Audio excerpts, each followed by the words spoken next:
Hello everyone, hello, and sorry I did leave the timer a bit too long because I was fetching some water because I'm a bit late tonight. So hello and welcome to the Transatlantic Sim Racing Summer Series 2026. This is sadly the second round. I had to miss the first one because I was a bit busy on the Monday of the first round of the series. So I couldn't attend. But I am not missing this one. Tonight we are on the infamous Monza track, the turn 1 graveyard track as everyone knows it. Usually we have people who die on turn 1 on this track. For those who don't know, this is a very well known event. We are going to look at quality, but first let's look at this championship because we didn't get a look because I didn't see the first race. So the first race was on Bahrain. Oh, I'm happy to have missed it. I don't like this track. So the first race on Bahrain happened and the results are Grande Racing won in front of Patrick Den, Jan Paskin, Alan Axon, Loe Nilsson, Valentin Michiche, Mike Landret, Jonas Stoffel, Ranjiv Kalsi, Joss Castle. Oh, Ranjiv is back, I'm happy. And Blake, Jose and Danny didn't join. We don't have a lot of people for this championship for the good reason that this is summer and people are on holidays. And we can see that we have already 3 disqualifications, but in the ranking, it's the order I just said because there was only 1 race, so there's nothing really important to see right now. So let's jump to the qualification where we follow Per Tuffeson, beautiful Lexus with a retro livery. We all know Per Tuffeson, we've seen him drive a lot. We've seen him drive a lot, we've seen the livery a lot. In the Commodore 64 livery with Tamiya and Walkman and a lot of old brand on it. So we have tonight only 7 drivers. Ooh. That's a very small night tonight. But yeah, for those who don't know Monza, Monza is a very infamous track. It's a very good one too. A very fun one to drive on, I have to say. But also a very hard one for the first corner. If you only have 7 cars tonight, we certainly won't have a crash on the first corners. But yeah. Whoop, little jump at the end of the Ascari chicane. So, for people who don't know the track, we are going to get a little onboard lap. And are we going to do it on board with Per Tuffeson? Shall we? I think we shall, right? Let's move on board of his car. He's on the start-finish straight, so that is Monza in Italia. With Per Tuffeson in a Lexus RCF GT3. So the first corner of Monza is a very big chicane with very big braking. Oh no, there's no chicane. Oh, it's Monza Grande, no chicane. Oh. So normally there was a chicane before, but they did a chicane, which means it's full speed ahead. All the way to the second chicane right there. You have a left and right corner. And then you have 2 right corners, where you have to be careful on the second one. This one you go in 3rd gear, inside, outside. And the second one you have to just drop a bit and not cut too much on the inside because it's very bumpy. And then we speed up all the way to Ascari chicane. Did they leave the chicane? Yes, they did, right? I think so. The Ascari chicane, big braking. Left, right, and left, and you want to carry as much speed as you want out of this corner, which if he didn't do very well, but apparently better than last lap, because he jumped on the inside, and I think he lost a bit of what he could have gathered. And why do you want to not jump and not lose speed? Because there's a long straight that we just passed, all the way to Parabolica, which is the last corner, a long corner that starts very tight and widen as it goes.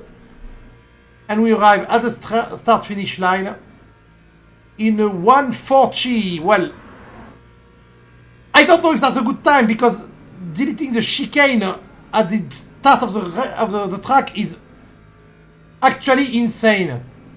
Normally, right there we have a chicane, and we don't have it, and it's very weird. Because now it's flat out all the way to the first corner.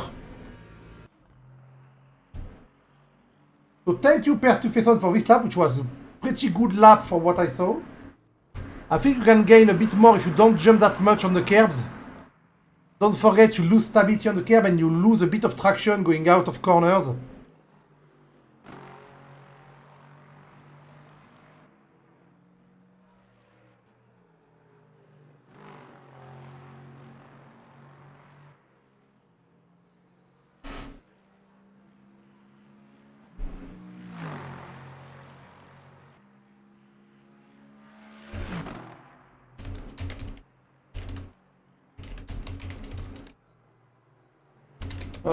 Sorry. I'm just answering someone. And now we're back on the race. Sorry about that. We only have 7 people. The race won't be hard to follow. But Alan Axon and Jan Paskin right now are very close to each other in lap time. Jan Paskin in the McLaren in the pit stop. In the pit, no, in the pit, yeah. Not the pit stop. And Alan Axon is only 0.05 seconds behind him. That's quite funny because we are missing a lot of people who usually have, like Xander Weezing, but don't forget, as I said, this is the... Ooh! Per Tufeson took pole right now! But everyone is so close to each other, look at that! Jan Paskin is 0.05 behind Per Tufeson, and Alan Axon is 0.05 behind Jan Paskin. And Patrick Den is only 0.2 behind. And McLaren is 0.01 behind Patrick. And Jonas Neufeld 0.03. Everyone is really close together. Everyone is driving a different car apart from Alan Axon and Per Tufeson. So we're going to have a nearly constructor championship right now. That's a beautiful red on this Ferrari. Is that a custom livery? That red is gorgeous. It looks like the red I had on my Mazda RX-8. That's true. But the red is beautiful. Hello, like Dice Playhouse. So if you speak French and you are interested in role-playing game, like tabletop role-playing game, you can follow La Dice Playhouse, which is a community I'm part of. I do games with them quite often. And they do role-playing games sometime on Twitch. Red is wonderful. But red is dead. Ascari chicane right now. We're doing the Ascari chicane. He's warming up his tire, so that's an outlap. He wants to have Jonas Neufeld trying to get a good launch for his lap. He wants his warm tire. He wants everything good. Parabolica right now. Early on the throttle. And we're going to do the lap inside. Let's go for a view on the driver. So, full blast right now. And you know what? I'm even going to put you the speed. Full blast right now, no chicane, no first chicane, because they decided to do that. He should stay full blast right there. Yep. Pedal to the metal, no slowing down for this place. 280 km/h. And then braking at the 100 sign. First gear for the chicane. Ooh, jumping a bit on the inside. No! You already fucked up your lap, mate. Drop 2 gears for... the Ferrari gears are long. The car I used to use was 3rd gear there. Okay, not too bad there, but still losing time. Ah, okay. Is he having trouble keeping his tire to temperature? Because he keeps... that is not the kind of lap I wanted to see. He keeps trying to warm up his tire. Mr. Jonas. On a quasiment personne ce soir d'Ini, et c'est assez marrant.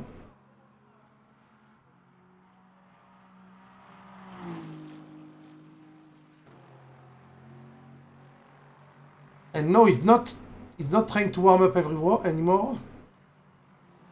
He's not very far away. I mean, the lap time... Oh, Josh D. Castle joined. We have 7 drivers. Yay! So we another car.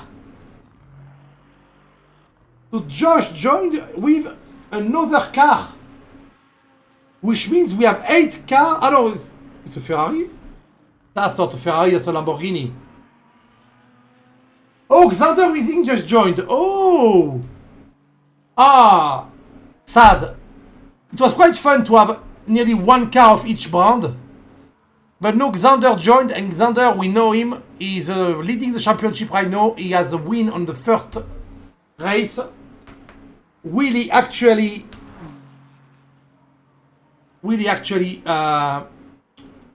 win tonight too? He has 7 minutes to qualify. That's more than enough. He already did an outlap. I just realized that the sponsor are in front of the KPH. I'm going to remove the KPH because sadly I can't...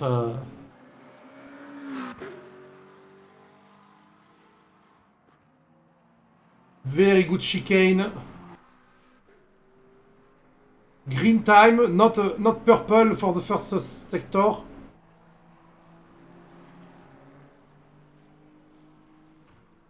Yeah, he's a bit slower right now in the first sector.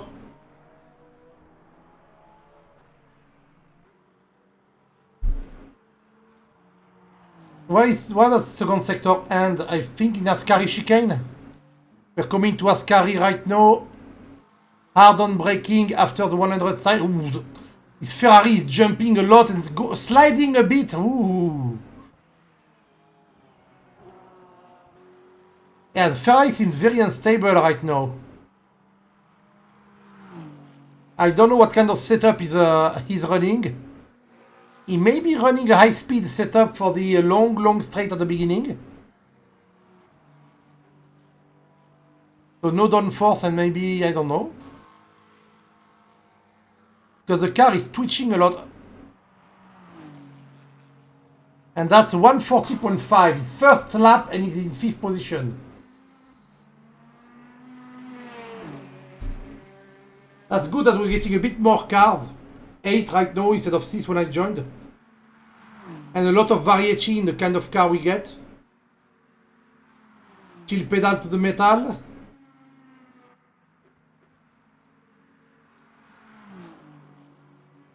Let's see if you can do better. Oh, early on the braking.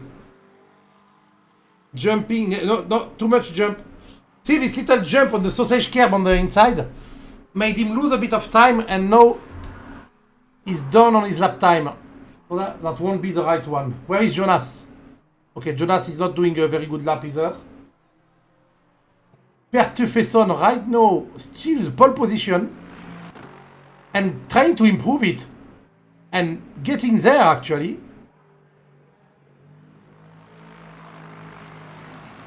The beautiful Lexus is a custom livery.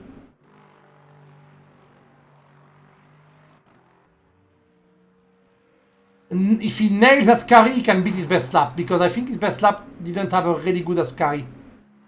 The exit from Ascari was a bit too much on the inside. Don't hit the curb. This one is fine. This is fine. Don't touch the... Yeah, nope. A bit of a jump. Too not good. Go wider on Ascari. Wider. Ah, he's warm. He's taking the opportunity to warm his tire. He knows the lap is fucked. F6 Xander. Oh! Xander got the best third sector on the last lap. And right now, oh, I think Xander is on a roll. Let's go on board with Xander.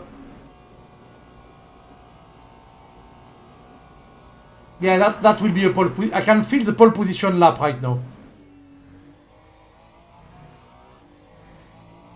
Yeah, it was wonderful use of the track. The wheel exactly where it needs to be, right at the limit.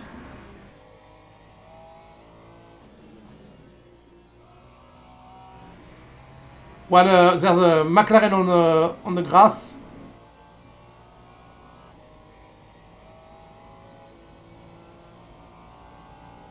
Yeah, that's not the best first sector, but the second sector was to the point. Bit of a jump, it's fine. Slow down a bit. Ooh. He jumped right over the sausage curb. That's one way to do it. That's why his car is twitchy a lot. He put suspension. Oh, he has quite soft suspension, I think. Gives him more... Yeah. He was just planning to... No, don't go to the pit while I'm... No. Yeah, no, he's not doing. And that's pole position, as I said. 139.936. First sub 140 lap time.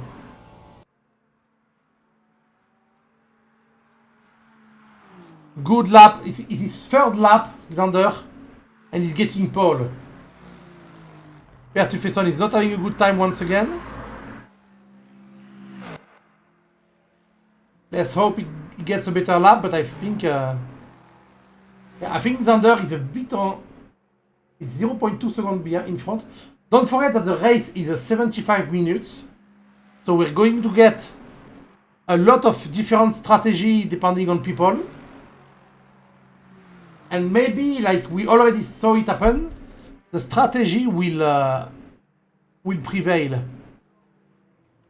Yeah, the Lexus is way more stable than the Ferrari. But because of that, when he goes on curb, you can see him jump a bit. Who is using an Aston Martin? Oh, Landret! Mike Landret in Aston Martin just joined. We have 9 drivers. Yeah, it's getting more and more. That's cool. Ah, Pertufeson gave up. And let's see Mike was... What the fuck?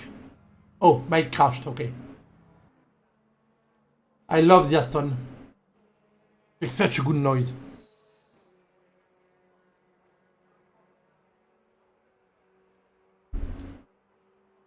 Well, 34 seconds left.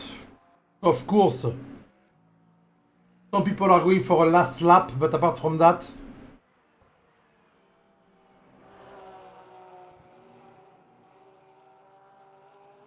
Most are already in the pit, and Patrick, then, unless you nail the last corner, you nailed Ascari there, you're gaining time compared to your last lap.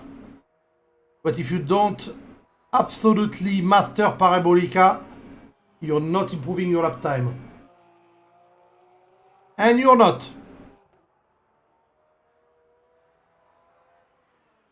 Yeah, it's going to the pit.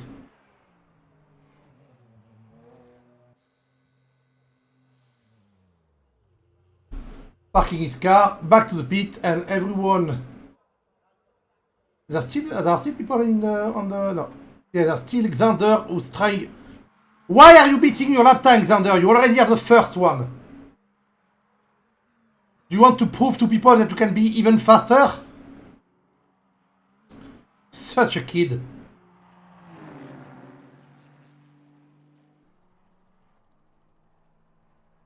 Yeah, 0.17 seconds faster, Mr. Xander Wiesing.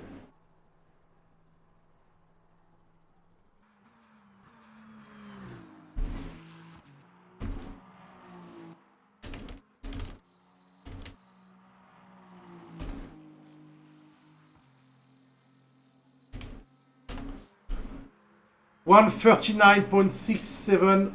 Ah, 67. Haha, sorry. I just called him a kid and I say 6'7". Come on.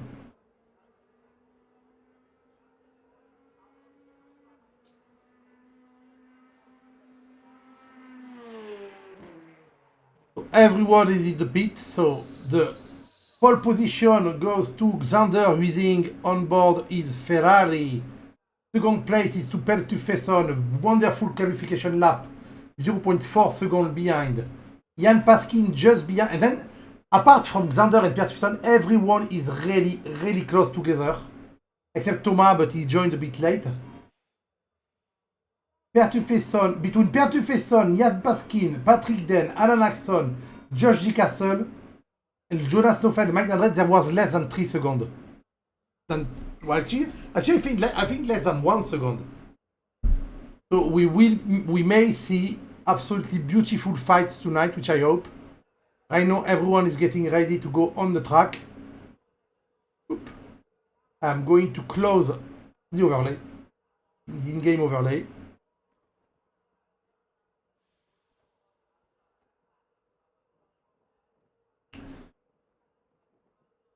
We have 10 cars tonight on the field, I think. I think the others didn't join, but I think we have 10 cars, right? Tanet, Axon, Dan, Paskin, Huizing, yes. For 1 hour 15 race, I hope.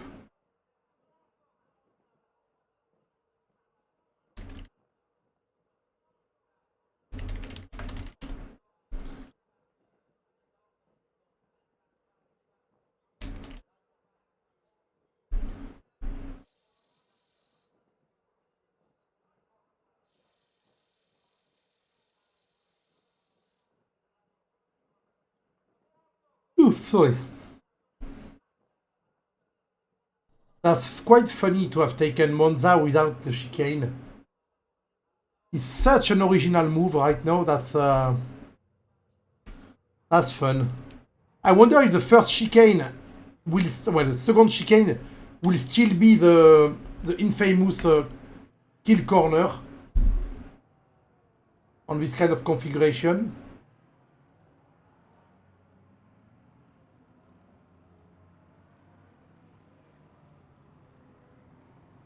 Two Porsche, two Lexus, two Ferrari, one McLaren, one Lamborghini, one Aston Martin, one Corvette, Chevrolet, three Lexus, sorry. Still a lot of variety, I like that. They're going soon. 3, 2, 1, and they're not gone. No, wait, we need to pass the thing. And they're gone. No! Yes, I knew it.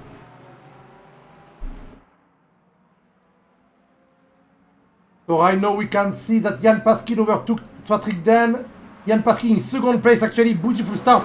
4 wide behind Xander Huizing. Okay, some people dropped a bit, but still quite a tight pack. The first corner will be in 2 wide, in possession of 2. And I think the second chicane will become the new first chicane of Monza. People are going to crash into each other, I can feel it. No? No, people behaved quite good. Ooh, little Porsche of Simon Steele going a bit wild. But everything's fine. George D. Castle, Per Tufesson lost 2 places in the beginning of the race. After a beautiful qualification, he's right now P4, but he has 1 hour 14 to catch up. No need to rush it, just drive as you know.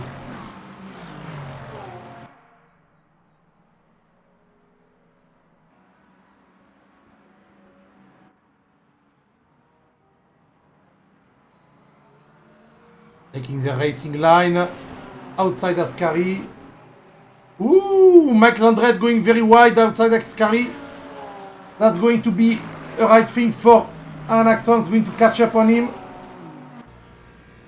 Not enough, while in the front, yeah, Jan Paskin making a fake move on Per Tufesson.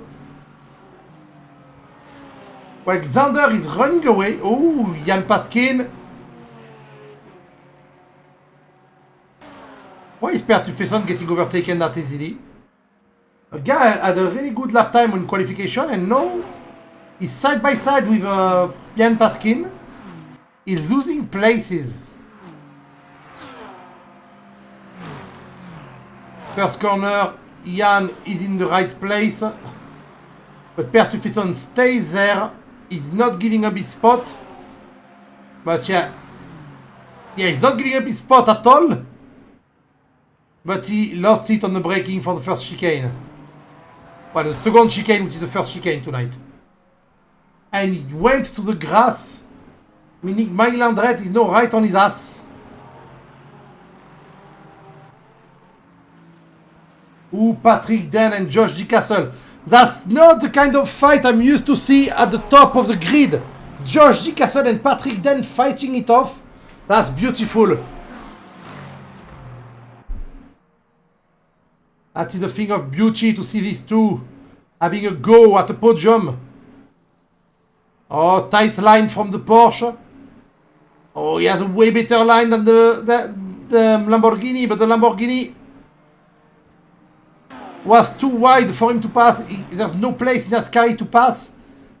And because of that, he had to adapt his launch speed from Ascari.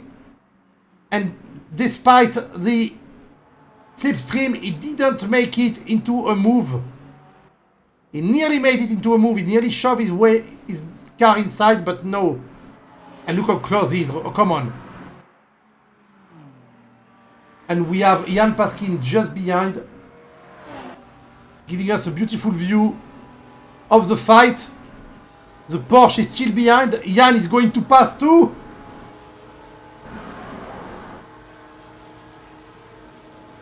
Jan losing ground now. The Porsche trying to go around the outside. Oh my god. Early braking from Jan. He knew the fight in front may force them into an early break, so he didn't want to crash into them. Lost a bit of time because of that. But that fight between Patrick and Josh is close. Very respectful, very nice, but so close. Ooh, little sideway from Jan. My camera car, Jan Paskin.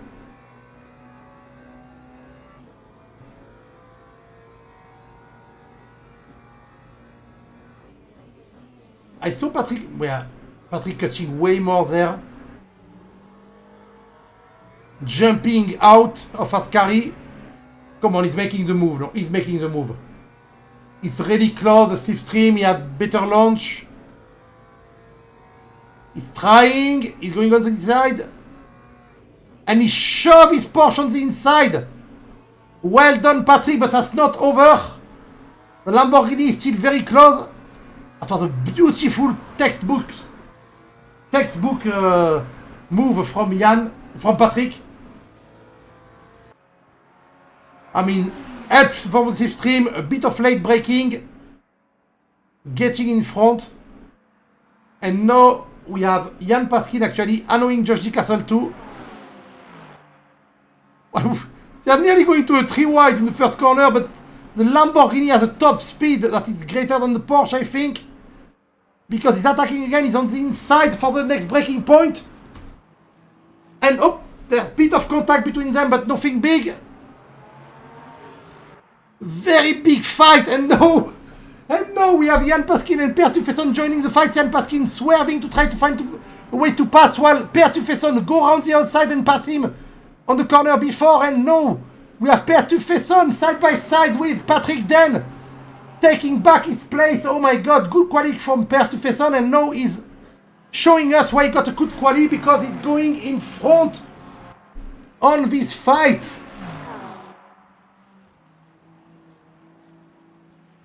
Ooh, that was insane. But that's not over by far. Josh is managing to run away a bit. But Per Tufesson is coming. Patrick Den is following. Jan Paskin is just behind.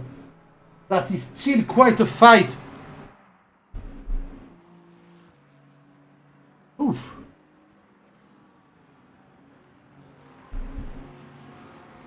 Yeah, Patrick Den on the Parabolica trying to get back the slipstream on Per. Per just behind Josh, getting some slipstream too, and Jan Paskin watching all of that from behind. Come on, Jan, be my camera car again. Move from Per Tufesson before the first corner. Slipstream did work. It did work. Per Tufesson is in front.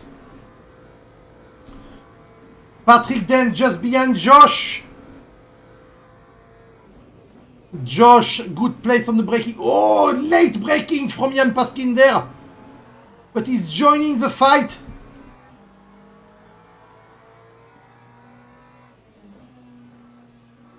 Per Tufesson can't keep the place. Every time someone overtakes Josh, Josh overtakes them back. He has the best speed on the straight and he uses it to his advantage.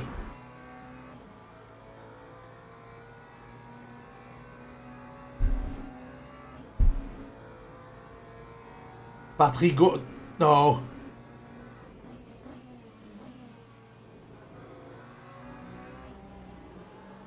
That's quite a little... Ooh, Pertufason jumping, he lost some time there. Patrick is going to get him on the straight because of that. The little jump on the inside of the curb at the end of Ascari made him lose some time, but Patrick went outside for the overtake. Quite a ballsy move. Round the outside, Patrick stays. No, Patrick loses the place. That was a very risky move while... Ooh, Jan Paskin nearly in the gravel there. But this fight for the podium, because of this fight, Xander Rising is running away in front, but come on. And now the Pertufason using a slipstream again. Oh my god, Patrick using the slipstream and Pertufason too. Oop, contact between the Porsche and the... Oh no, no, no, no, no, no, no, no, no. And no, he lost it, he lost it. Oh my god. What a crash. What a crash. Pertufason loses the wheel.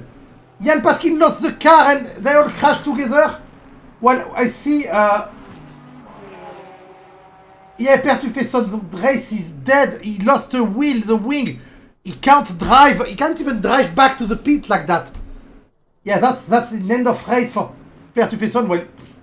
Well, McLandret is getting stuck. Wait, is he trying to drive on three wheels? Can I see the other side? No, he's... Yeah, he's trying to drive on three wheels. We have two drivers who lost a wheel in the accident. But Mike is not giving up. Look at him go. What the fuck? Look at him go on three wheels.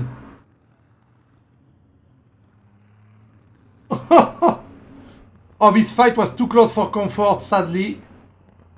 And I think that's pretty much the end of the race right now. We still have Josh and Patrick fighting. People tried a bit too hard, and I think that's Jan. I think that's Jan just losing the back of his car. Can I actually see the replay? No, I can't. Fuck.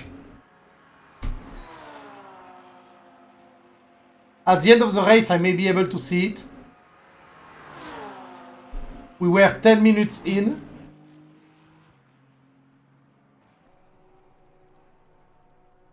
Is Mike still trying? Oh my god, Mike. Mike is crazy.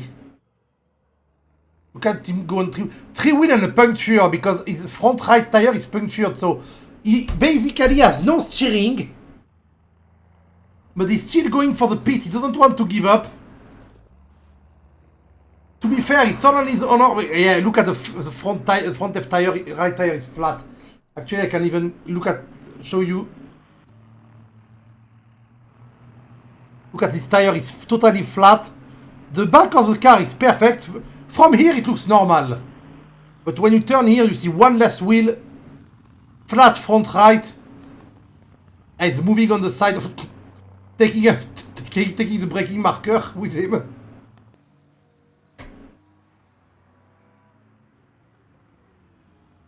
Going round. Oh, well, we see Patrick Den and Josh D. Castle overtaking each other. Patrick Den taking the second place. The survivors from the crash from before. I think what happened in the crash is Jan lost the car and hit Pertufason when he lost it. I'm going to see if they're in voice chat just to see if I can get confirmation of that. Let's go and interview with Jan Paskin. Hello, Mr. Paskin. Hi, Gus. So, tell me, did you lose the car into Pertufason and you just send both of you flying into a wall? So Patrick and Per had a bit of a contact. Yeah? Then I was behind Patrick, and I think he had to back out of it because I think Josh was having a moment. And then I had to clear for him, and I caught Per and took him out. Yeah, and So, yeah. and Mike Landret got also into the crash. There's a bit carnage, but and both of them lost a wheel. But Mike is still driving. He's getting his car repaired, Mike. yeah, he must have escaped and gone back or something. But No. He drove all the track with 3 wheels. how did he? Oh, okay, fair play. Yeah, I saw him doing. Yeah. You lost a bit. Did you get a lot of damage? Yeah, and for some reason, my pit menu was playing up and I couldn't change the repair damage. So I've put new tyres on, but I've still got damage. Oh, fuck. And you have to pit again for fuel because it's too early. Yeah, so I'll probably repair then and have a good last stint or something. But yeah. Bad luck because the fight you 4 were having was quite insane. yeah, it's crazy. It was crazy, it was beautiful to see. And to be fair, Josh and Patrick are still at it. They're overtaking each other each lap. Right now, they're side by side. Yeah, that's crazy. Yeah, they're having a wonderful race, but I don't think it was. I think it was a racing incident. I don't think anyone was really at fault because the driving was clean. Yeah. I thought Per had gone. To be honest, I thought he'd gone off. So when Patrick I think he had to get out the throttle. So I went wide, and I didn't realise Per was still there. To be fair, I just thought he'd already gone off. So, yeah. Yeah, no, it's just a racing incident. Well, bad luck for Per, who was having a wonderful qualification also for once. I wish you good luck catching up. I'm going to bring Per here to hear it yell. Right. Yell. Thanks, guys. See you in a bit. See you. Bye. So yeah, I can confirm Jan had to back off because someone was backing off in front of him. Lost the car, launched it to Per, and they both crashed. Well, we see Patrick going crazy right there. Let's bring Per to Fesson. Hello, mate. Are you still there, or are you gone for a break? No, I'm still here. Hello. Hello. So you were having... Going? Well, for me, very well, because that was a beautiful fight I was witnessing. Yeah. Until you decided to turn your car into a 3-wheeler. Yeah, real. I did the most spins in the whole season, I think, bound together. And we saw that live because I was following the fight. But I saw it from an angle of view. My camera was right in front, and I just saw Jan rush into you, and everyone goes everywhere. And Mike Landret, who was totally innocent, gets taken into the fight. Yeah, I was a piece. Yeah, but what's his name? P. Dane? Yeah. Yeah, he washed out in the turn, so he bunked me on the side. But I saved that one. I was on the track again, and then Ian came like a rocket. Well, the thing is, Jan saw Patrick Den slow down because he was wide, because he punted you a bit. He tried to avoid Patrick Den, but he had to leave the throttle, so he got some oversteer. Yeah. So he rushed into you. So it's just a racing incident. Nobody's really at fault there. Yeah, of course. No. It's just a shame. We had a nice fight. I was about to get on top of the fight. And you were coming back from 5th place or 6th place. Yeah, and the start was horrible. Yeah, I saw that. You had a really good qualification this time, and the start was horrible. But do you want to... I don't know if you're still watching the race. Yeah, I am. But Josh and Patrick Den are still fighting together. Yeah, it's cool. They're overtaking each other every 1 or 2 laps. Well, now Patrick is going for it. I think he will take it now. There's a better line now. Get the slipstream. Yeah, and Patrick is really fast on Ascari. Every time he catches up on Ascari. But did Castle go off the track as well? No, Castle and Patrick were totally safe during the fight, during the fight. Okay, because in the replay I see Castle go out on the tarmac or in the gravel, but it's a glitch, I think. I think he didn't, because I think both of them were in front, so they stayed in front. But Jan, and Mike actually did. And you know what Mike did? Mike also lost a wheel. Yeah, so he hit me, right? Yeah, it's you by...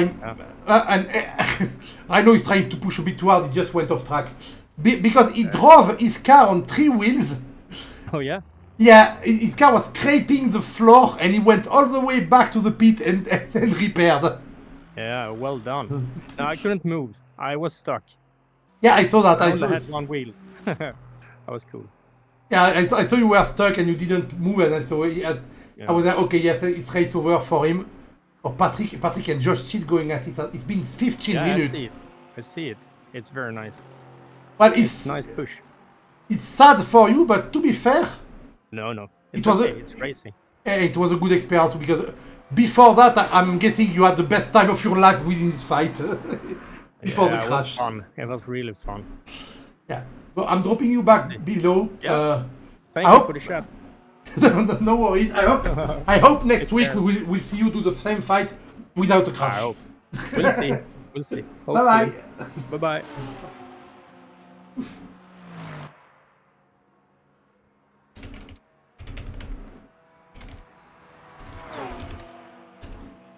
Okay. Whew.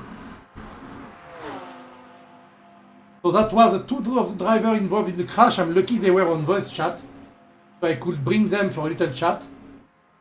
But as you can see right now, as I said before, Josh G. Castle and Patrick Den still fighting. The other crashed. 20 minutes after, there's the 2 survivors of the fight.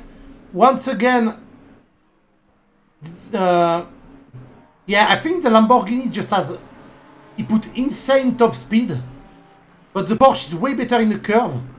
So he's catching up every curve like that, but as soon as there's a long straight, Lamborghini is running away.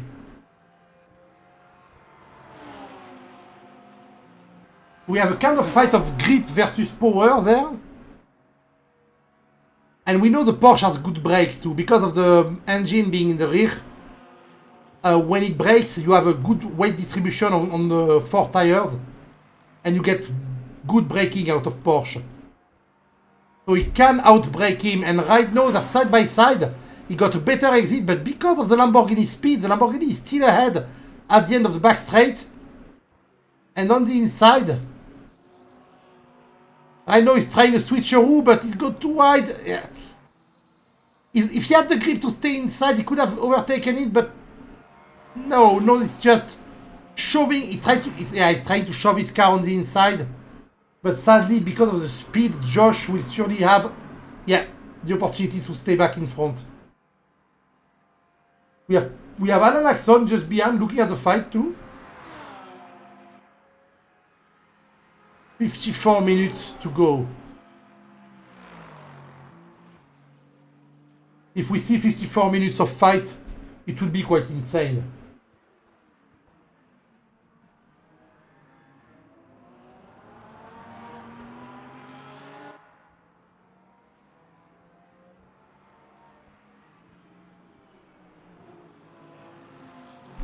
Oof.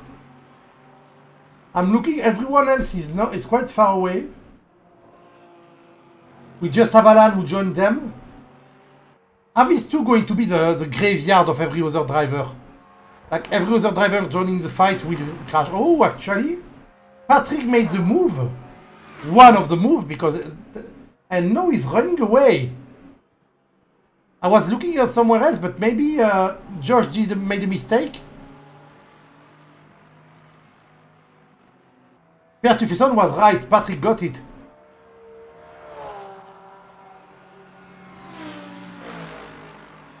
Yeah, and the gap is widening now.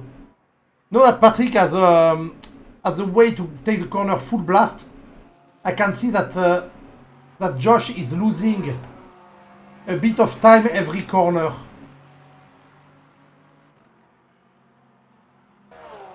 I know he's catching up in the straight.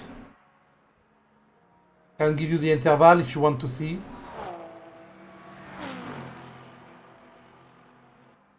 And Alan Axon is going for Josh Di Casaldas in the pink Lambo.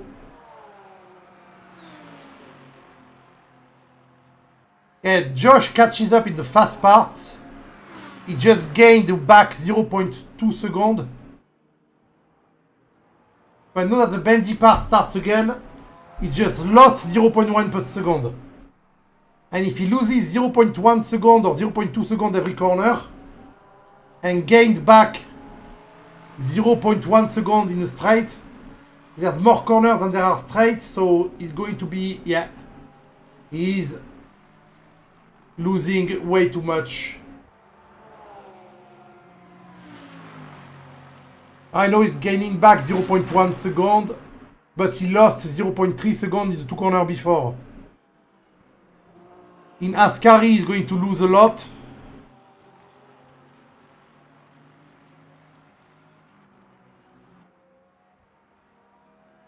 Yeah, 0.8 second behind now. 1.8 second behind now.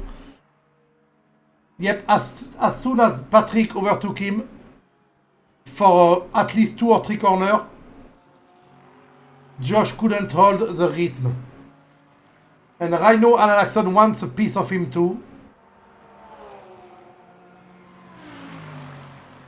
But it's getting a bit hard for Alan, to be fair.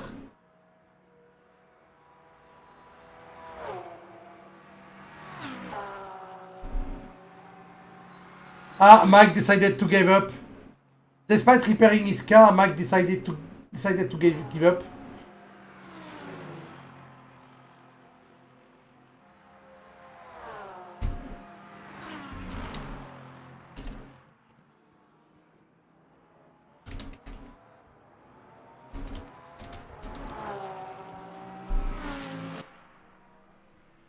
Up.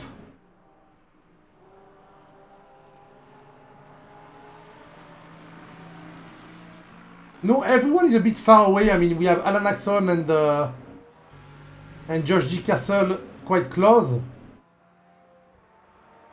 But Josh is a bit... He's running from Alan right now. Patrick is running from both, but from both of them. But Josh is actually gaining on Alan. Well, gaining. You know what I mean. He's running from Alan.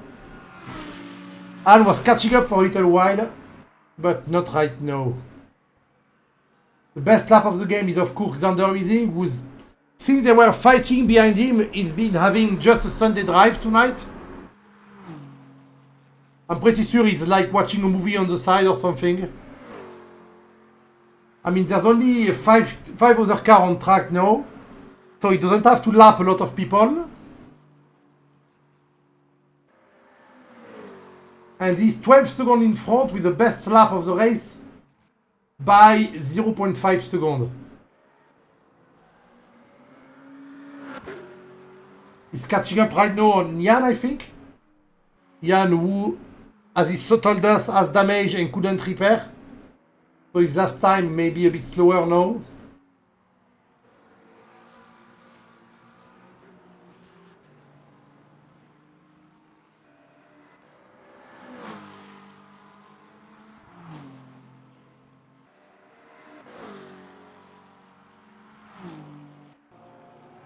Alan catching up again. To be fair, any mistake that Josh does gives the opportunity to Alan to be right on his ass. And when you're right on the ass of someone, you can scare them or do fake move and stuff like that.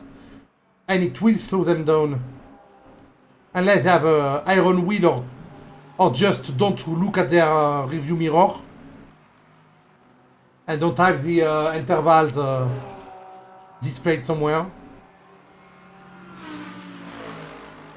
Like they're going in blind like la la la, nobody's behind me, la la la. I'm having fun.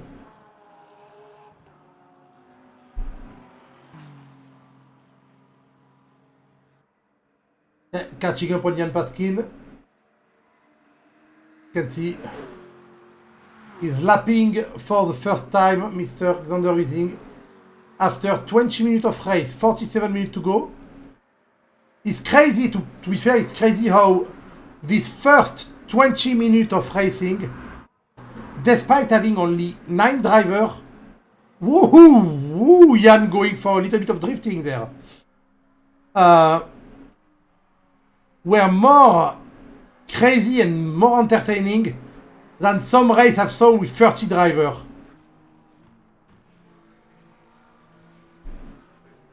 The fights were absolutely insane.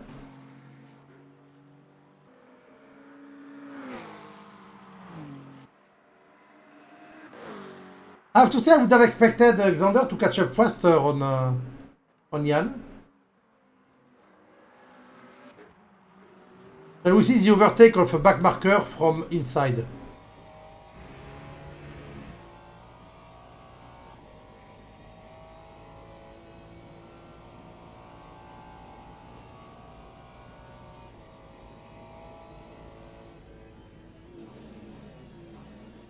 Oh, that was a miss from Xander. I have an eye on Alan and Josh G. Castle because they're getting closer. He was a bit closer before, Alan. So I'm not worried, but they're getting closer. Oh, he's a bit further away now. We can see the blue flag blinking away for Jan Paskin, but to be fair, he has time. Oh, he's catching up a lot on this corner. The damage on Jan's car.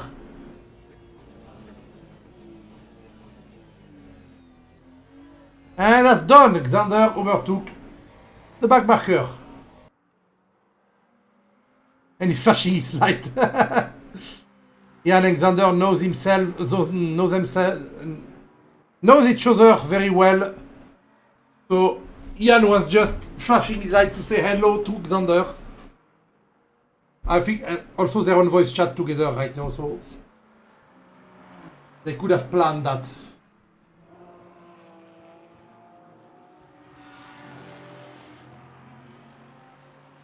Ooh, Alan getting a good exit there. Just before Ascari, well, the Lamborghini is going... He's twitching left and right weirdly.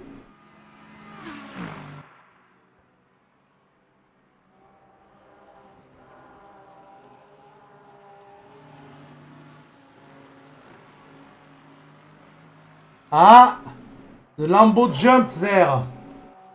Jumping on the last corner of Ascari chicane means the Lexus has an advantage and is going from the outside line.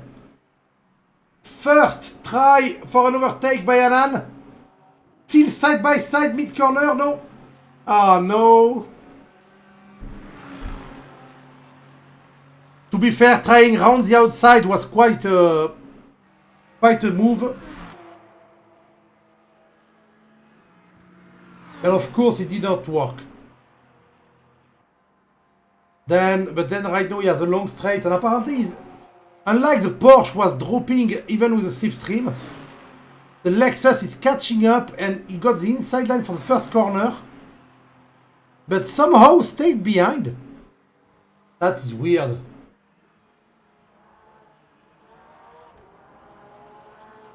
Is he slowing down for the first corner, Alan Axon? Does this setup force him to lift off?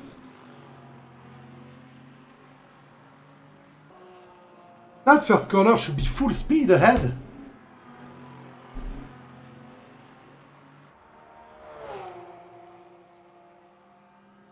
So I am a bit... I'm going to go inside of his car. We're going to go on board with Alan like that. Just to see if he drops the throttle or not on the first corner.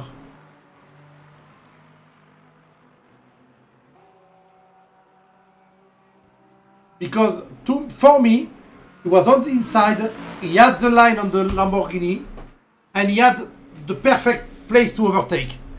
And he somehow ended behind.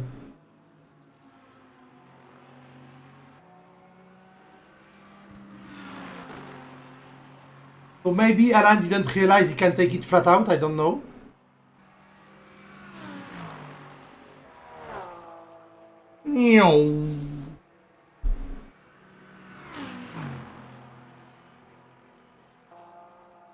Patrick then is gaining on Xander, that's quite crazy.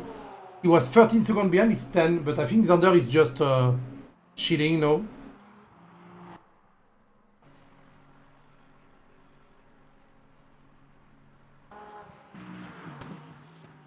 Ah fuck, I forgot to look at the first corner of Alan. I'm a bit of an idiot, am I not? I will look next lap.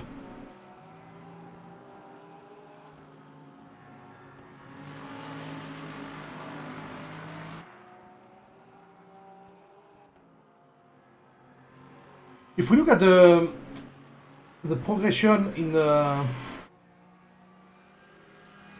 I mean... Yeah, George Castle is the one who did the best job right now. I like that Blake Gonzalez gained 5 spots despite not leaving the pit. Oh wait, Tomasz Stanek and Simon Steele gave up? Oh, did they crash? They didn't. Wait. Yeah, Stanek was there at the beginning. Simon Steele too, So we only have 6 people on track now? Oh, from 10 to 6. Oh. Parabolic car, so let's go on board. I know you have the kind of camera that is not really possible in real life. Well, it is possible actually, but they don't put it. We are totally in the eyes of the driver. Catching up with slipstream.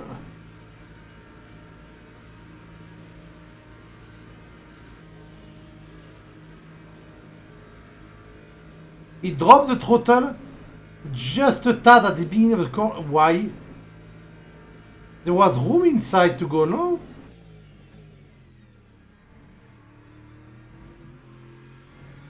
Was the room inside the corner too tight for him?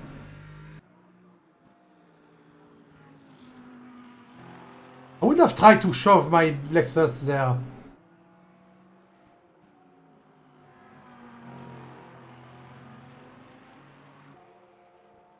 But he did just do a little lift at the beginning of the corner to allow the car to rotate more, I think, and then jumped right back on the throttle. If he does that every lap, he will never get in front of Josh Lee Castle.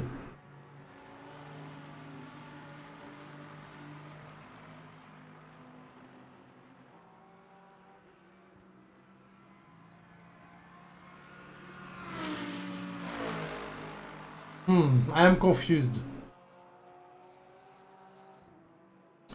6 drivers to go for 39 minutes of racing. I'm a bit sad for the accident at the beginning. And I want to see at the end of the race if we can check the replay.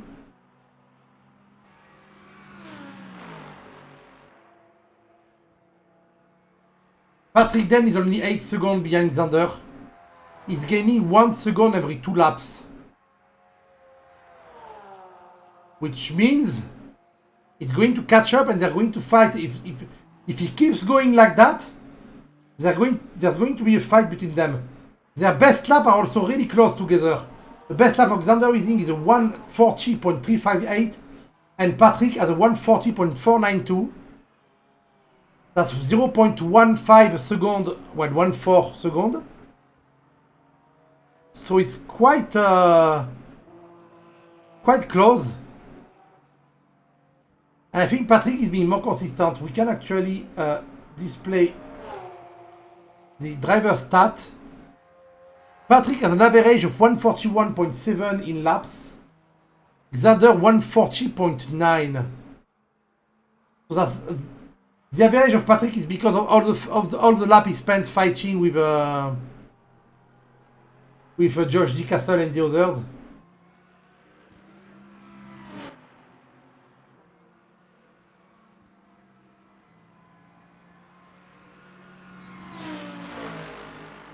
I realized that after looking at the average lap.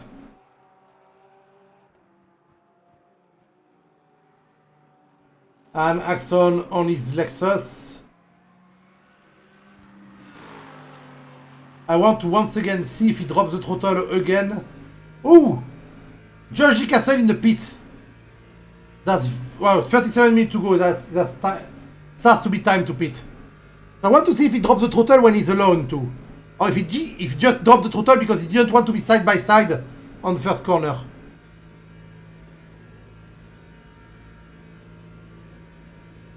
No, he's not dropping the throttle when he's alone. Okay. So actually, Alan Axon didn't overtake on this corner, this first corner, because he was scared.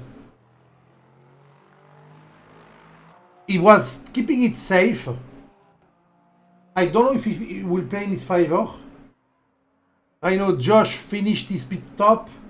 He got some fuel. If we look at the fuel of people, you can see that everyone has to pit. Oh, Jan Paskin fuel too. Jan Paskin got 2 laps, 2 pit stop, and Decastle 1.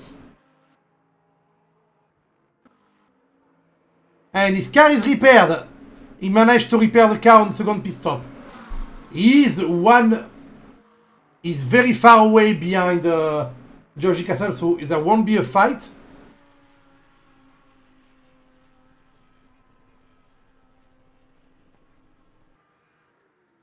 But still.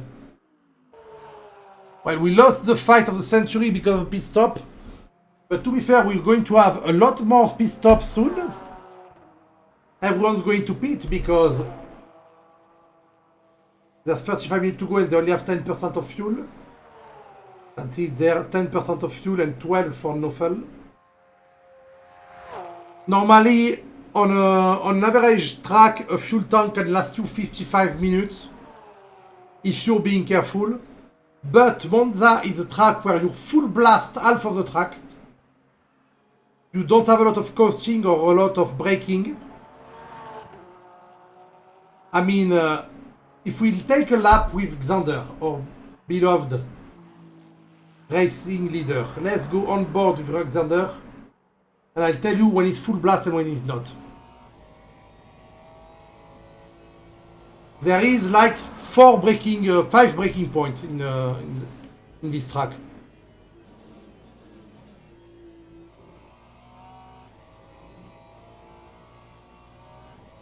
Yeah, I heard him coast there. I think I heard him coast.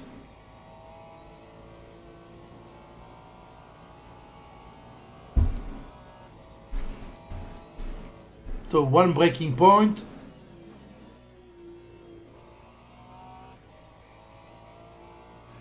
Bit wide. Okay, that's also going.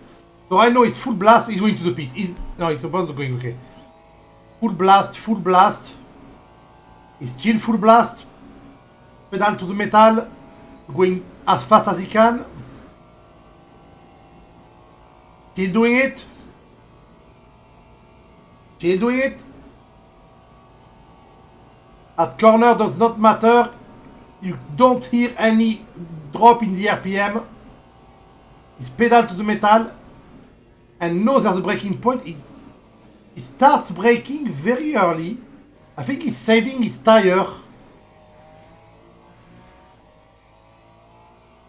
That's why Patrick is catching up. A second braking point.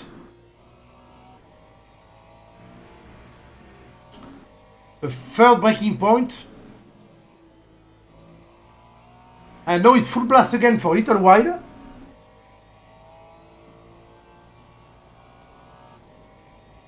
Still open throttle, of course. And the braking will be at the 100 sign normally. And he's starting at the 200. Okay, so he's really saving stuff.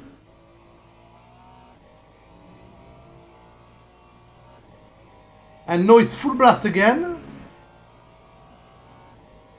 Let's check actually his...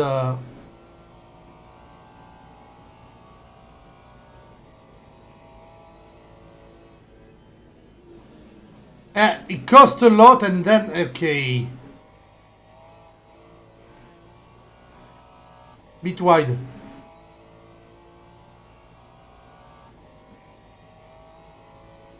As you can see, there was also a big full blast part at the end of the track. And that's why this track uses quite a lot of fuel. But yeah, Xander is somehow saving his car. I don't know what for. Maybe because he wants a challenge with someone behind. I don't know. But Patrick went to the pit.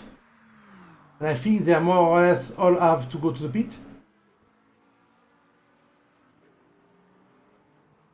The energy, yeah, 3%. Xander is pitting after this lap. Jonas too. And Alan Axon and Patrick went to the pit right now. So that's why it's going to be interesting, because will Alan Axon be close to Jonas Knoffel, to Josh Castle?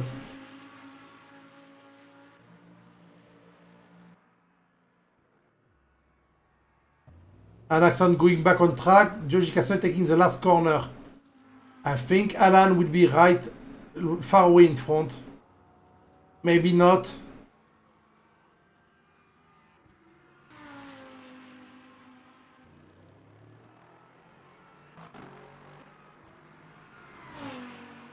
And they are together!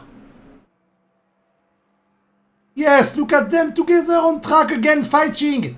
They found each other!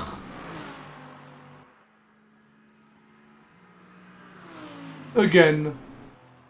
They are back to their almost exact position. Of course, Alan has less of a launch after the pit stop, but they're pretty much right where they were before the pit stop. That's quite insane. Race leader going for the pit. Jonas Knoffel will have to go soon. He had no fuel left. The Ferraris are the one that lasted the longer. Ferrari is a new economy car.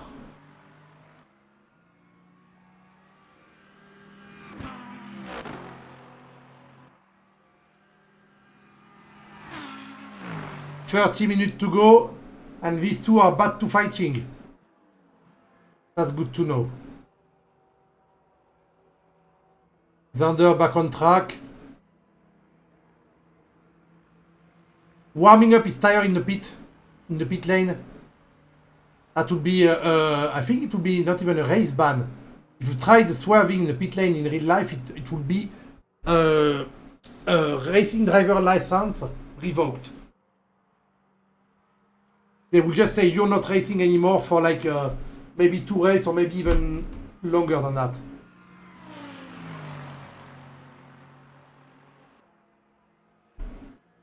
But this is a video game and nobody cares.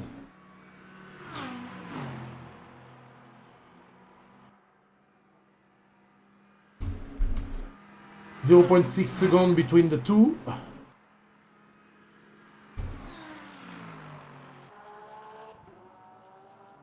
Is Xander after pit stop still going for the... I just want to see if he's dropping the throttle early. Is he still going for early brake and chilling, or is he attacking now?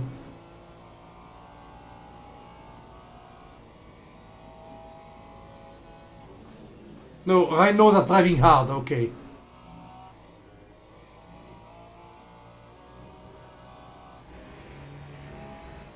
What was the point of saving fuel and tire in the thing before? Because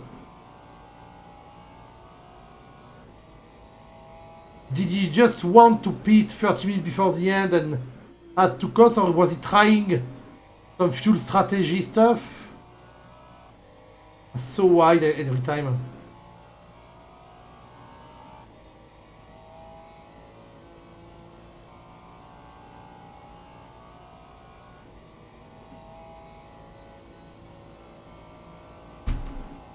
I do not know. But Rhino is driving like a racing driver. He's not having a Sunday stroll, which means Patrick Dan is not catching up anymore.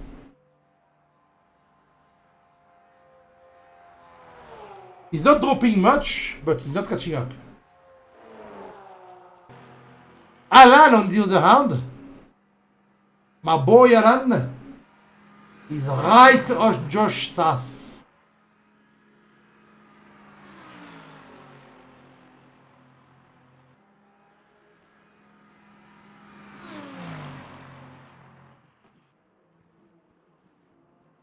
Made even a fake attack there when it was a bit far away to make a fake attack.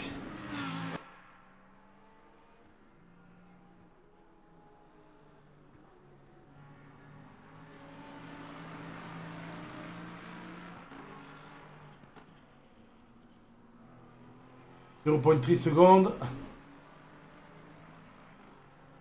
Oh, yes. It's nearly 10 p.m. I have reversed reboot. Oh. I have to ban someone on the chat. La la la la la.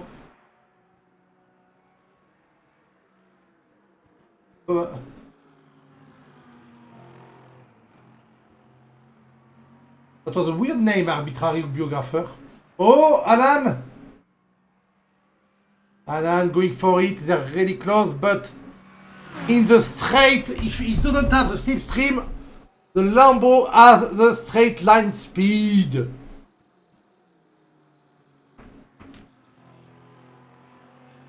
And he proves it. Oh, Lambo going wide, trying hard. Alan get a better launch. Will be enough. The slipstream will be enough for him to get on the inside or something. We know he does not attack on the first corner. Maybe he saw what happened to Patrick and to Per and to Mike earlier and doesn't want to do it. And round the outside, staying behind.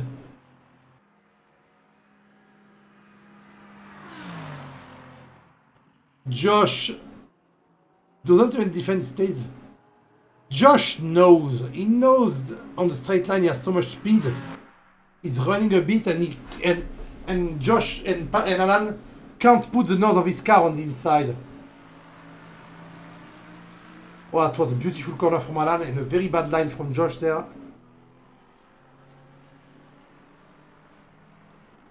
Some people may not have changed their tire. I can't see that actually. Ooh, wait. I was looking if I could put the tire information. And I missed the pass.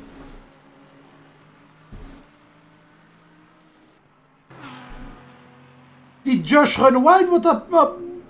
Why the only time I look away I missed the pass? I'm mad. I am much mad.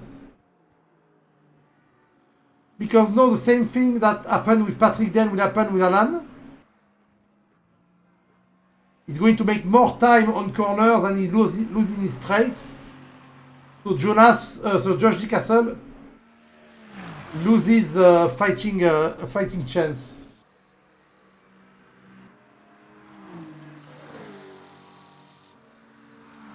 Yeah, and he's still going. But he's one lap behind, right? He's just unlapping himself from Jonas there. Oh, Josh back on him. Yeah, he's always slow on that first corner, Alan. And on the defense, Josh going to try the switcheroo. And now it's too far away.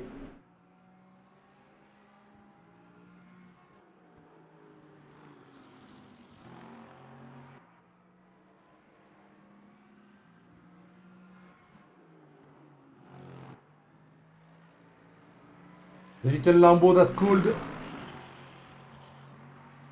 0.5 seconds between them. 0.8, 0.9. Oh, yeah, no, that is done. The fight is over, and even Patrick Den is not catching up anymore. He lost 1 second on Xander Rising.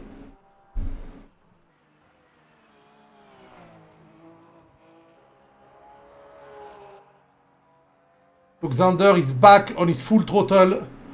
I still don't know why he went to coast at one point. Hey, maybe I can ask him.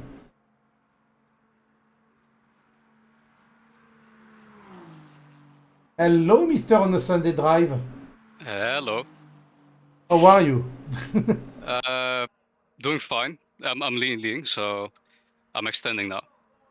Yeah, I wanted to ask you, before your pit stop, Yeah. I saw you coast before corner and brake very early. Why? To save fuel, to save an extra lap. So the pit stop is shorter, because if you save one lap, you save like 3 to 4 seconds in the pits. So that's why. Yeah, but by doing that, you lost 4 seconds on Patrick Den. Yeah, but otherwise, if I wouldn't have done that, he would have gained 1 lap on me. So he would have been like 5 seconds behind me now. So it's to stay equal. To stay equal, okay. Yeah. Yeah, that's how WEC works. So that's why you went, because I was confused because I was showing people that this track is a lot of time full throttle.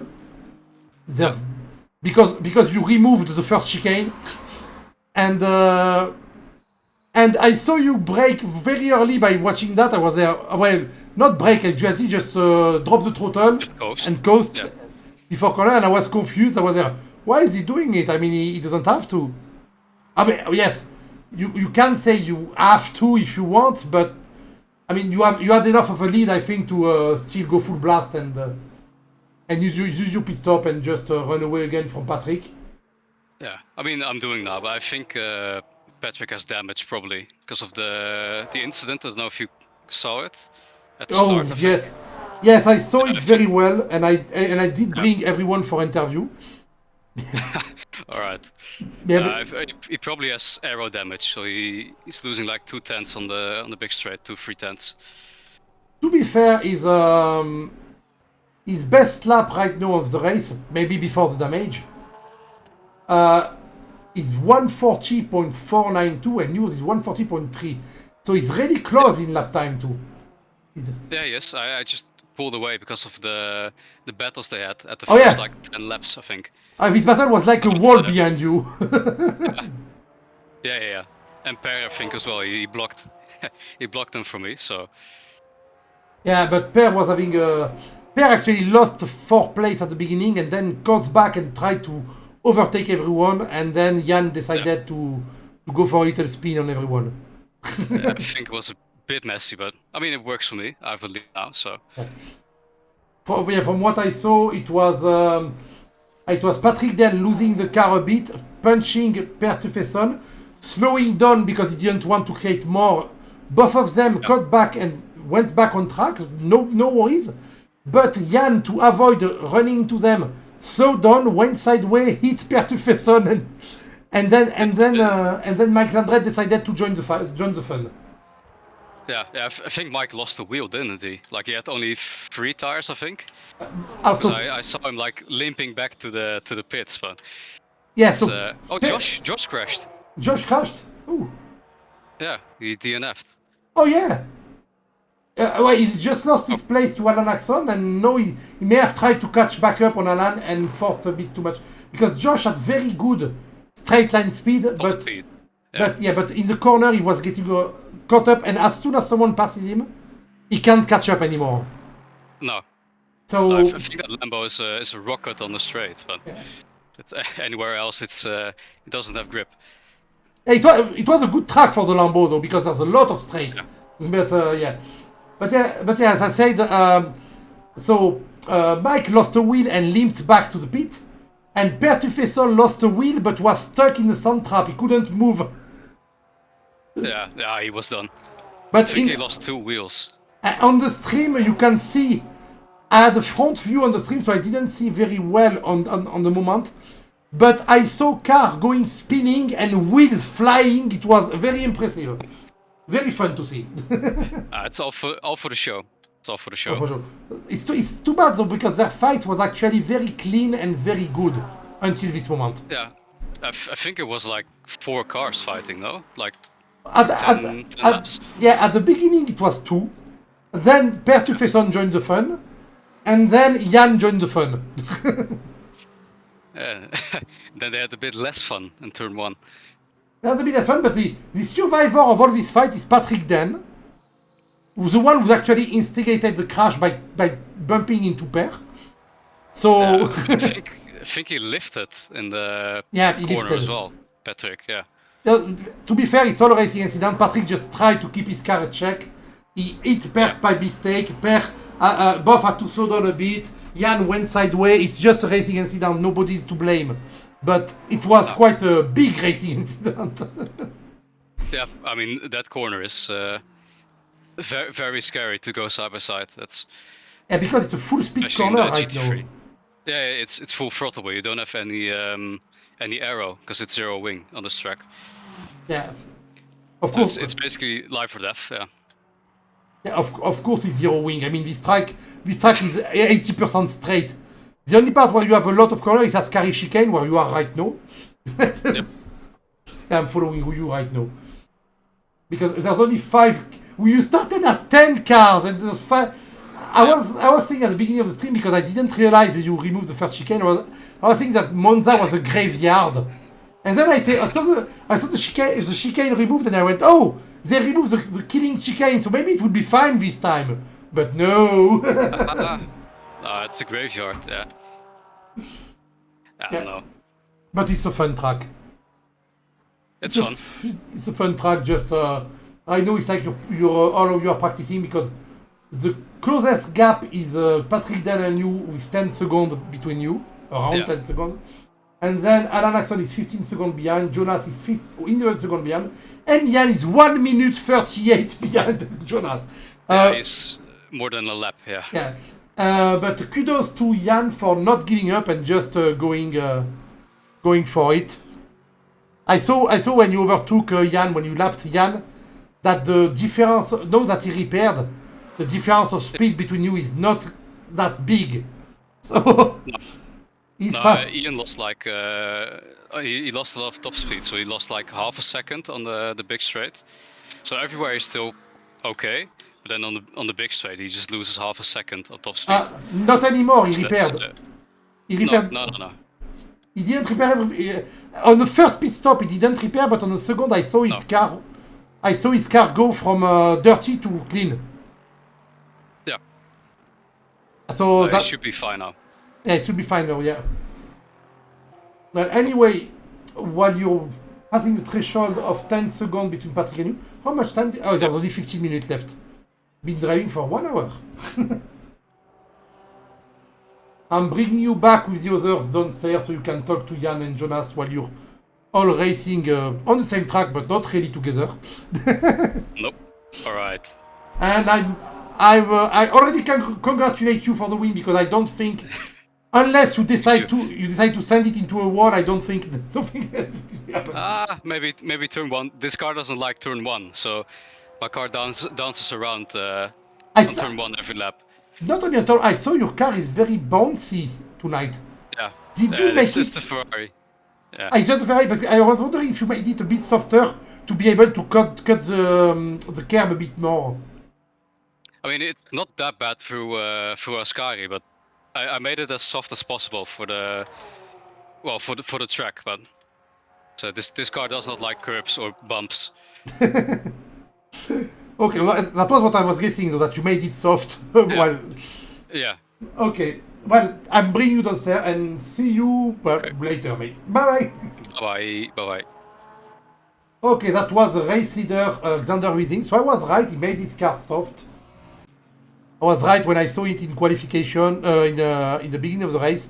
You can see his car move a lot and keep moving because it's soft, and he made it soft to be able to handle the curb better, because on this track the curb are quite not deadly, but they're quite dangerous, and we're coming to the dangerous part right now. You can see the car jump there, and the last curb right there on the left, look at him do. You saw him go for a little jump, and if you have a car that is too hard, your car will just jump and you will lose all the time you can gain on this long straight. So you need a soft car, and you need a car, as he said, with no downforce. You're going to need as few downforce as you need, because downforce creates drag, and drag slows you down. And they don't want to be slowed down because this track is full of straight line.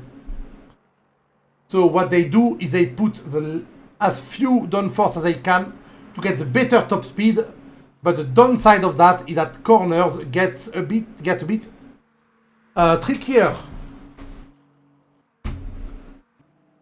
And yes, as I said at the beginning, well, not at the beginning, but a bit earlier in the week, Monza is a graveyard for cars because of the fast corner or the tight chicane. There's a lot of crash at Monza, and we saw that tonight happen because of the first corner that we saw Patrick Den handle right now, well, just before the chicane. So the first, actually, is still T1. So Monza T1, even if you remove the chicane, it's still deadly. That's good to know.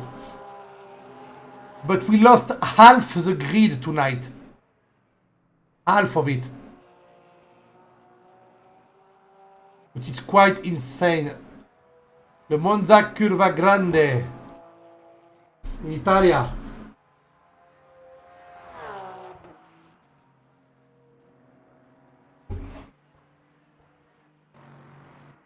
Naxon doing well. I'm quite sad we missed Josh D. Castle crashing. I missed a lot of stuff tonight, but we did also see the total. Jonas Nofel had quite a quiet race. His beautiful red Ferrari that Le Dice Playhouse seemed to like at the beginning of the stream. His car is still clean, it has no issue. He just went the young German driver, I think he's 17. The young German driver is just having a race by his own, and he finishes 4th. I think he started. Where did he started? He started 6th, so he gained 3 places. Yeah, don't look at Gonzalez and we there, the 2 blue one. They mean nothing because they didn't start the race at all.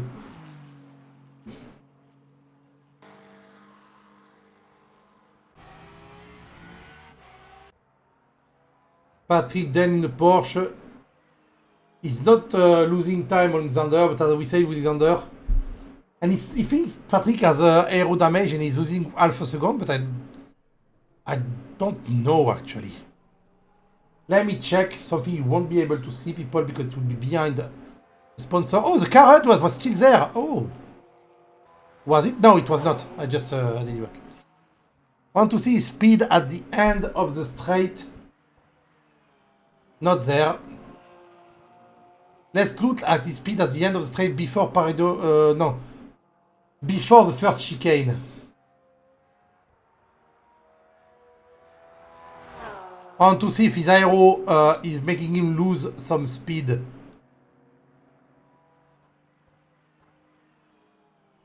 Third speed, yes. Third gear.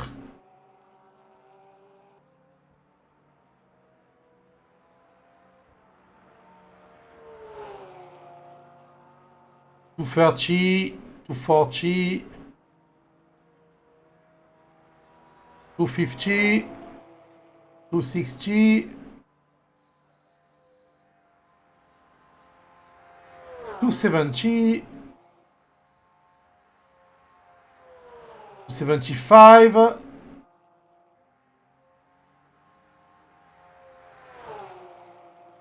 7, yeah, 277 just before the thing. We don't have another Porsche, do we? We do not. Let's look at the Lexus of Alan Axon. 277. No, they reach the same speed, so he doesn't have damage. I don't think he got damage from that at all. His car is fine. Let's look at Xander too. We have time before he joins this place.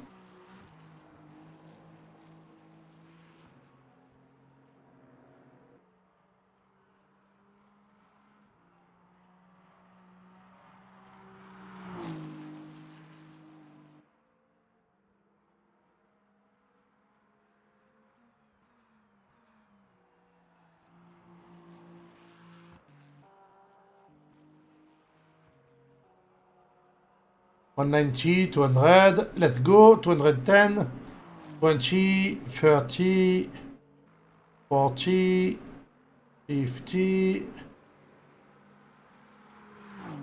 60, 70, 73, 4, 5. To be fair, I know it's a gearing of the Ferrari that makes it faster. 277. Yeah, no, it's only 3 km/h slower, so that's not it, because 280 for the Ferrari, 277 for the Porsche. So it definitely doesn't have any aero damage.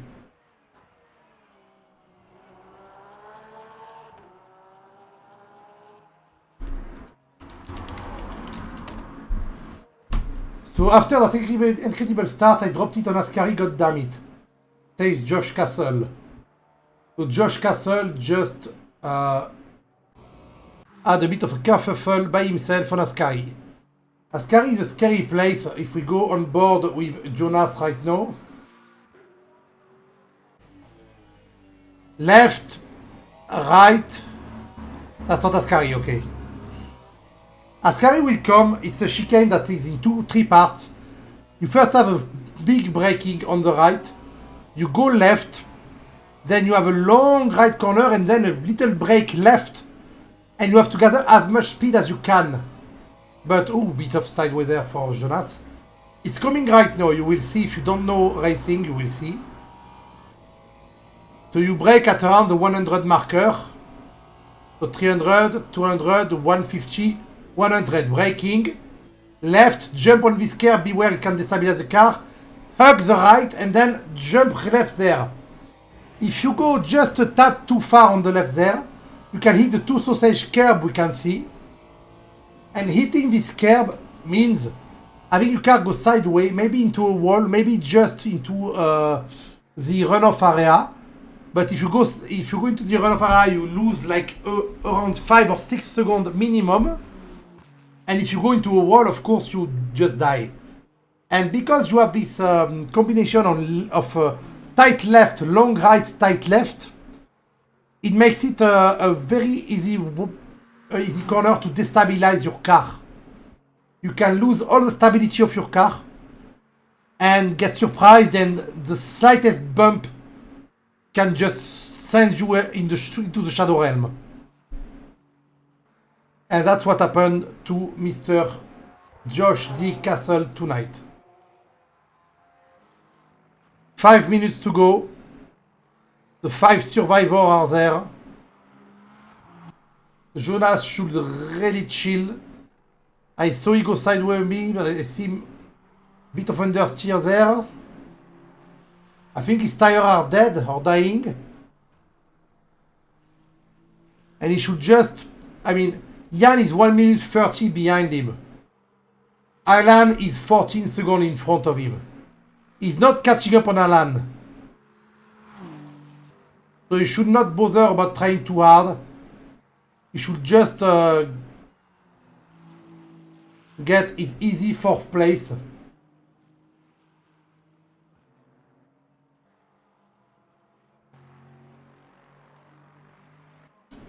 I don't understand more about Alan though. He often gets very good results on small race with a lot of low attendance, and not because there's less people, but because the people are slower, because there's less people. No, he's still amongst the people who are fast. He gets good results, and when there are a lot of people on the track, he gets way worse results. But I realized now by seeing his fight with Josh D. Castle before, I realized that Alan is very careful on not hitting other car, and he dropped the throttle on the first corner a lot to not hit the Josh D. Castle, the Lamborghini. But that actually made him lose time and lose opportunities to overtake. And I think that's why when there's more driver, Alan is lower in the grid. Because the more people he has to fight with, the slower he gets. Because he's trying very hard to not get into an accident. When he should be a bit more aggressive. He's not aggressive enough, I think. That's what you get after watching the same driver drive for a long time. You get used to their driving and you know, well, you know. You understand how they work. I'm out of water. 3 minutes from the end. That's perfect, actually.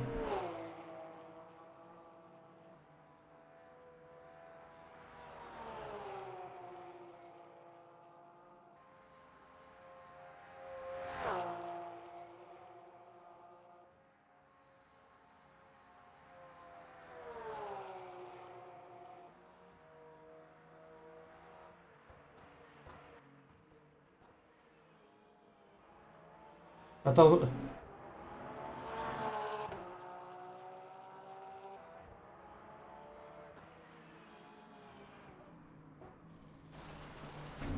Ouh! Patrick getting tired a bit. Or maybe he's tired getting tired.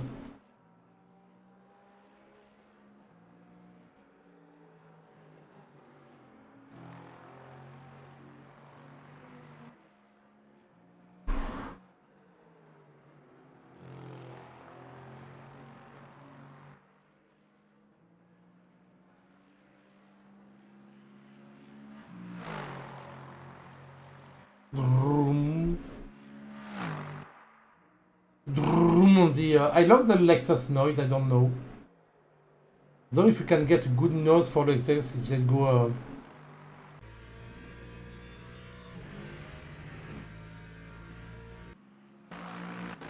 I like that, yes. I love this big fart noise. I don't know why. It's my jam. Can you blame me? Do you blame me? No, you don't. 1 minute to go.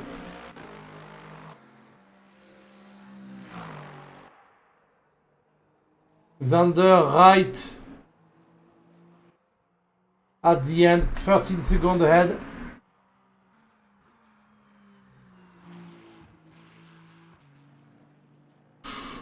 Going on the edge. 37 seconds to go, so that's the last lap. He won't be going before the end of his lap, or maybe actually. No, wait.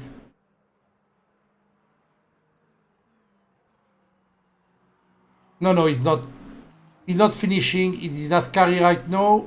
Oop, jumping into the little curb. 9 seconds to go.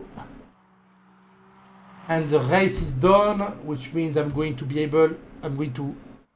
drop the camera into the finish line. We're going to wait for everyone.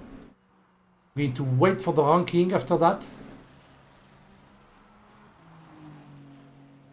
There's a car in the dirt.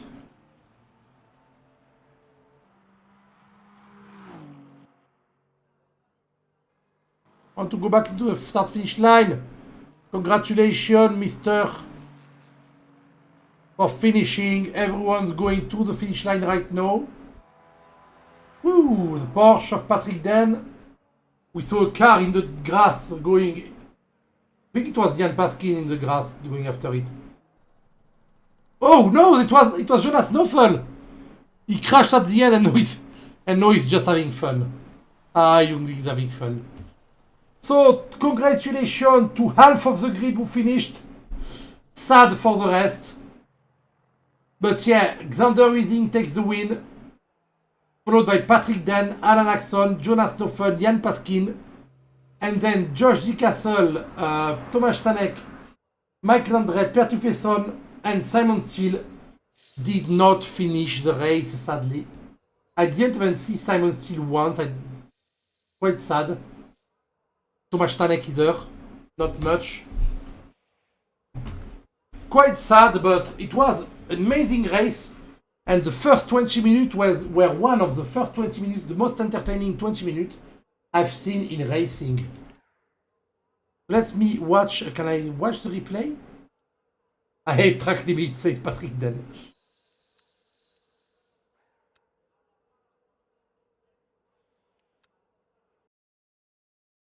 Ah, I get it kicked. Does it save the replay? Maybe it saves the replay, I don't know. We're going to check. Is the replay being saved? It plays. Yes, it is. So we're going to see this crash in detail before the ranking updates, which should be quite. It's already updated the ranking, but we're just going to go there.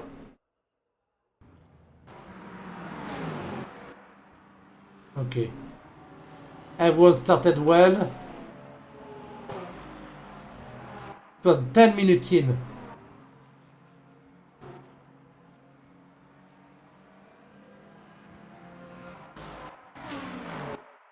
We don't need the standing, we don't need the car HUD. We just need the timeline.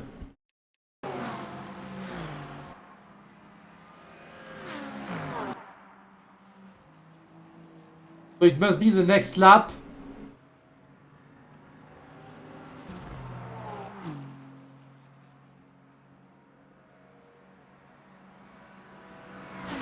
It was lap 5. So Pertufeson going into...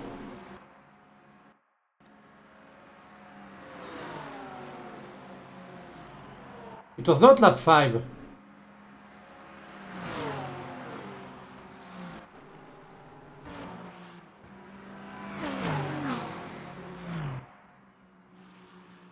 Well, when was it?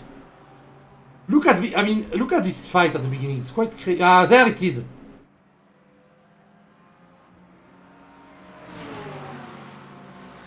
So,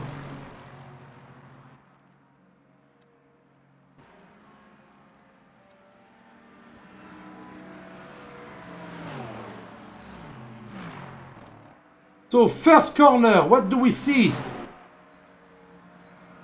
I like this replay menu.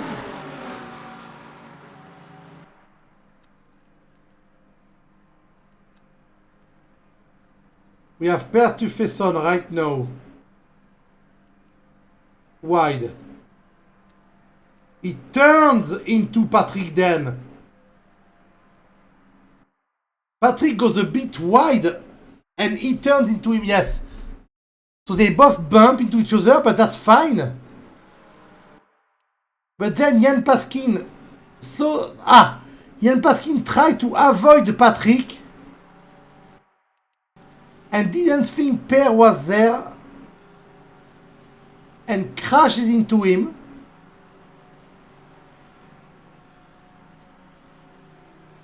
Per goes flying, so that is a glitch. The car is fine actually. Ooh! That's a big one. Look at the... Boom! Lost one wheel, 2 wheels. While Jan Paskin goes for some little spin. But then if we go for Mike Landret, can I get a view of Mike Landret?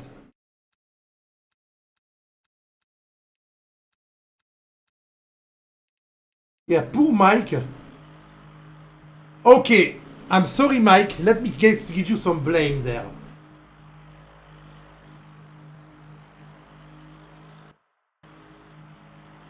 You see everyone crash there. You should brake. You should start slowing down. It's... Maybe you would not have avoided it, but maybe you could have avoided him by not... You're still not on the brake. You get on the brake. There. That's I mean... You can see what's happening there. You should have been on the brake way earlier. But on another side, maybe you didn't think it would bounce that hard on the wall, because look at this bounce, for fuck's sake. That's boing and boom. And no, that's drama. We have I mean, can I move the camera? No, I can't. I mean, there are 3 wheels. There's 1 wheel there, 1 wheel there, 1 wheel there. 2 cars, there's 2 wheels. Sorry. Ah, fuck. I need to... And if you look at Mr. Alan Axon, where does Alan goes on the brake?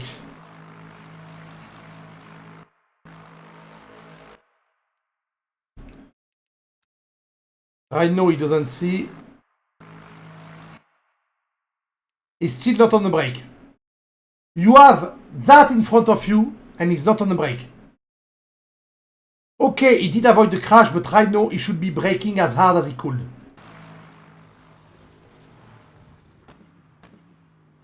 He just dabbed the brake and went left. That's just... He's alive by pure luck right now. That's something you don't get in online race. Is people being scared of hitting a car at 300 km, at 250 km an hour. 280 km an hour. Because right now, you should be on the brake right there. And try to avoid the crash. But yeah, that was clearly insanely a big one. If you look at it from every party involved.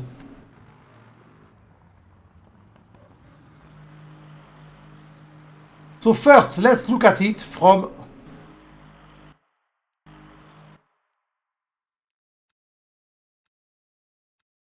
Patrick Den's point of view.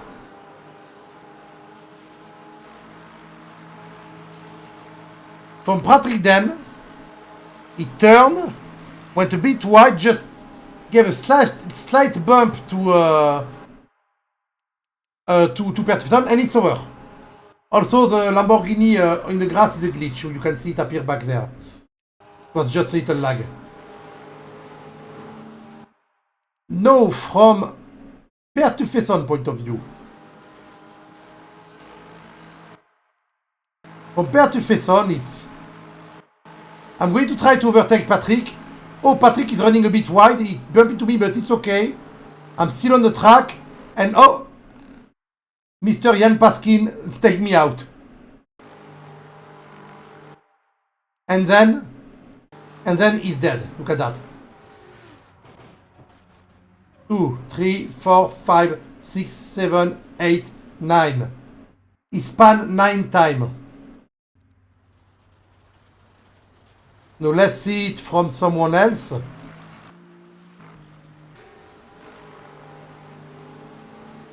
From Jan. From Jan it's... Oh, Patrick is slow. I'm going... Jan there, for him. Patrick is slow. Okay. Patrick is in front of him slow. And Peterson disappeared on the left with one wheel on the grass. So for him, as he said on voice chat, Peterson for him is not there. But he is. But he's... So what happens is he's go, oh, I'm gonna avoid Patrick and gain the place. But meanwhile, Peterson is there, oh, I'm going to rejoin the track. And as they're all in the dead angle of each other, they just crash into each other. And that's where it begins. Jan just got a normal bump into the wall.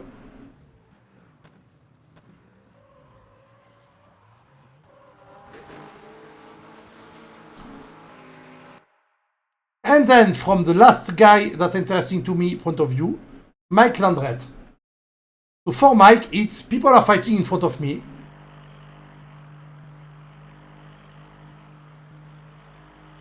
They're turning, they're disappearing. Oh, they're slowing down. Oh, there's a big crash. And right now, it's video game player Mike Landret that takes the hand. And not racing driver Mike Landret. Because racing driver would have gone, oh, I need to slow down. But video game player is, oh, I can overtake them all. So he kept going full speed and died.